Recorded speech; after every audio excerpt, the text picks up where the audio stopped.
لوليه والصلاة والسلام على نبيه. أما بعد، فأعوذ بالله من الشيطان الرجيم. بسم الله الرحمن الرحيم.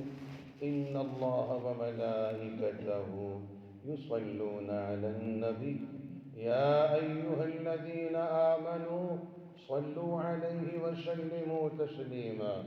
اللهم صل وسلم وبارك على سيدنا ومولانا محمد عبدك ورسولك عدد ما تحب وترضى له.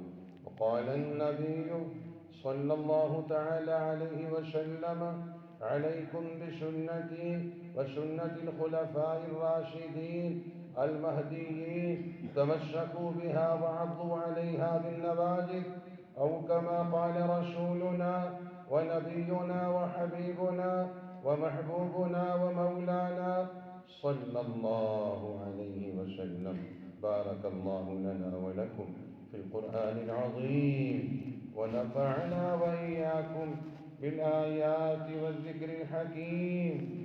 أستغفر الله لي ولكم ولسائر المسلمين فاستغفروه إنه هو الغفور الرحيم.